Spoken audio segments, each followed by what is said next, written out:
Bismillahirrahmanirrahim. Assalamualaikum warahmatullahi wabarakatuh. Salam, Om Swastiastu, Namo Buddhaya, salam kebajikan, salam sejahtera untuk kita semua. Yang saya hormati Ibu Karyaningsih selaku dosen pengampu mata kuliah kepemimpinan. Perkenalkan, nama saya Muhammad Hafiz Endriza dari kelas 4C. Di video ini saya akan membawakan sebuah materi yang berjudul Ethical Leadership and Cross Cultural Leadership and Diversity. Tanpa berlama-lama, langsung saja kita masuk ke materinya. Baik, sebelum masuk ke materi yang lebih jauh, di sini ada pengertian dari kepemimpinan etis, kepemimpinan lintas budaya, dan keberagaman.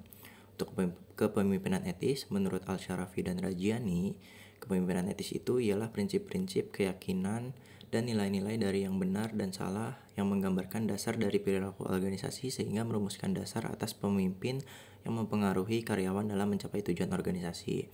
Nah, untuk kepemimpinan lintas budaya, menurut Javidan dan Dorfman, kepemimpinan lintas budaya ini melibatkan kemampuan seseorang pemimpin untuk memahami, menghargai, dan mengelola perbedaan budaya dalam konteks global. Lalu untuk keberagaman, menurut Gordon Watts dan Rowe, mereka itu menjelaskan keberagaman sebagai keterlibatan individu dengan latar belakang budaya, ras, etnis, gender, dan orientasi seksual yang berbeda dalam suatu kelompok atau organisasi. Mengapa sih kepemimpinan etis itu penting? Nah, pemimpin etis itu penting untuk menumbuhkan lingkungan yang positif di dalam perusahaan. Hal ini mengarah pada hubungan yang produktif baik di tingkat individu, tim maupun organisasi, sehingga bisa menghasilkan hasil dan manfaat positif di ketiga level. Nah, lingkungan positif yang terbangun ini mengarah pada produktivitas yang lebih tinggi. Nah, ini juga bisa berdampak pada sikap kerja yang positif di antara bawahan. Nah, kepemimpinan etis ini juga penting untuk membangun sinergi tim. Pemimpin dan bawahan itu membangun kolaborasi yang kuat di antara mereka.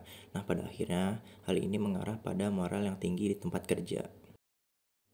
Prinsip-prinsip kepemimpinan etis. Yang pertama itu ada fairness atau keadilan. Nah, prinsip ini menggarisbawahi moralitas. Nah, ini adalah tentang bagaimana memperlakukan sesuatu sebagaimana mestinya tanpa menjustifikasi terlebih dahulu. Lalu yang kedua ada accountability atau akuntabilitas.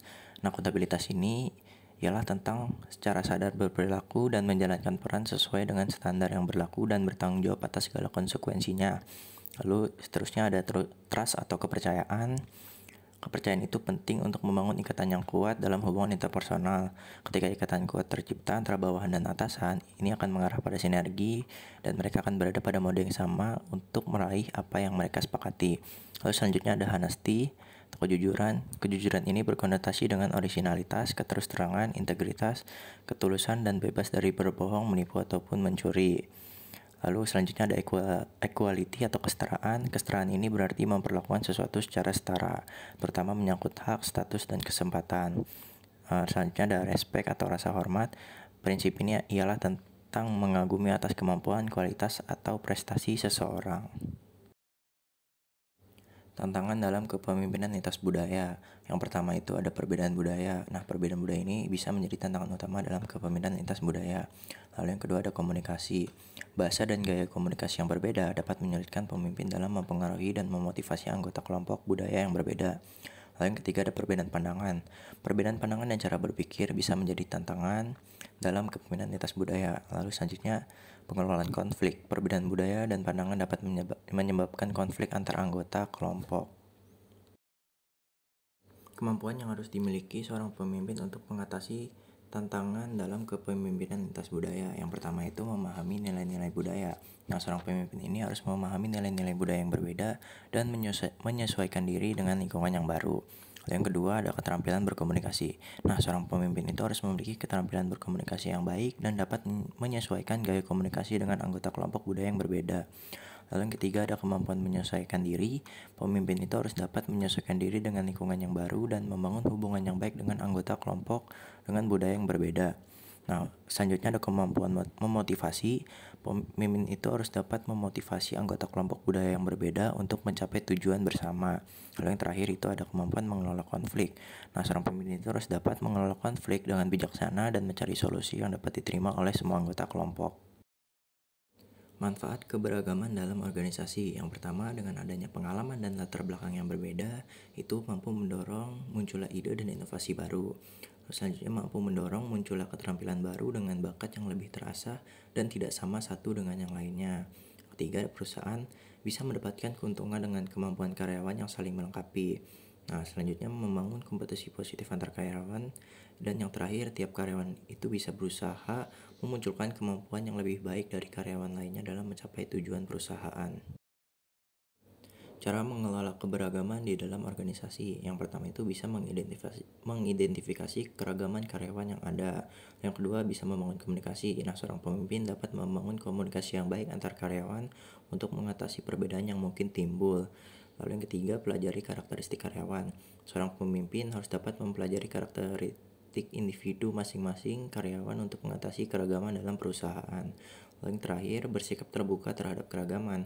Seorang pemimpin harus bersikap terbuka terhadap keragaman dan menerima perbedaan sebagai bagian dari keberagaman. Studi kasus tentang diversity atau keberagaman di PT Petrokimia Gresik. Untuk kondisinya, PT Petrokimia Gresik memiliki masalah dalam keberagaman karyawan. Karyawannya bekerja di perusahaan tersebut berasal dari latar belakang yang homogen, sehingga kurang terwakili oleh karyawan dari latar belakang yang berbeda. Nah, untuk masalahnya itu yang pertama, kurangnya keberagaman karyawan di perusahaan, dan yang kedua, karyawan yang bekerja di perusahaan berasal dari latar belakang yang homogen.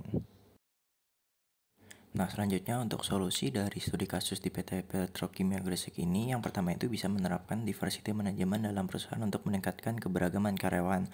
Lalu yang kedua bisa merekrut karyawan dari berbagai latar belakang untuk meningkatkan keberagaman di perusahaan.